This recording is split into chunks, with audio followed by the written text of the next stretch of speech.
My name is Dean Bullock, and I am an Ironman. I've been a triathlete since I was 34, so 35 years ago. It came as a shock to me.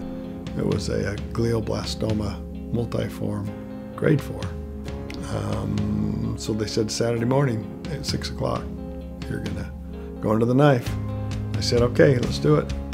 When you get a diagnosis like this, walls go down that might have been up before. You kind of get stripped bare of just things that don't matter anymore. And you find out who the person really is. And we've all found out who our dad and husband is, and he is pretty incredible. I think a couple of us, my brother and I, had seen this Kona Inspired. It said, hey, we should do this for Dad. I think we'd have a really good chance of getting him in. They take groups of 40, a group of 45, and top 2 favorites get to go to Kona. It was awesome. We couldn't believe we had won, and we'd hoped we'd win. I was a little worried because it was the second day after surgery, and you know, he's got a big old scar with staples in his head, and we get this news, and like, we are so excited, but inside I'm thinking, how's he going to train?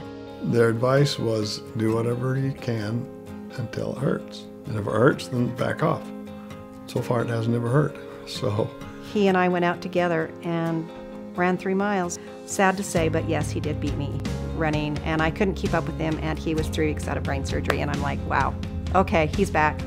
And he just kept going, you know, from there, just adding a little on. And his training wasn't as intense, you know, and the boys could tell he wasn't as strong.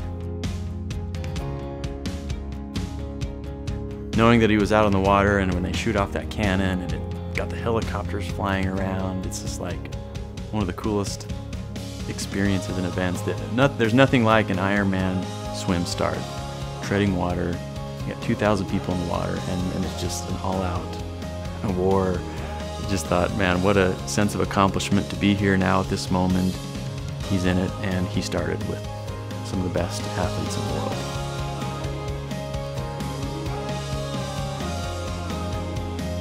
I've done 3 other Ironman, and so this is number 4. And I've finished and completed all of them. So I assumed that I was going to be able to finish and complete.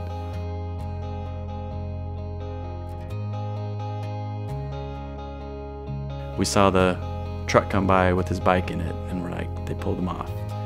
That was disappointing, but yet I also felt that I'd put my all into it. I'd done everything I could. Knowing, you know, that our dad had, you know, and husband had worked so hard, disappointed that he didn't get a chance to cross the finish line. Right after the race, we were walking back to the car, and my brother-in-law said, hey, you know what? We should finish the race for him. We should all do the marathon. It was like, you know, one of those aha moments, like, that's perfect. That's exactly what we need to do. We split up the mileage of the marathon, the 26 miles between all of us, and finished on Elite E Drive at the Ironman finish line. And it was like those, you know, the miles we ran, they felt special. Started as a team, ended as a team. It did feel like that's the way it ought to be, you know? We wished our dad could have crossed that line and gotten that humongous medal to wear around his neck, but it was better this way.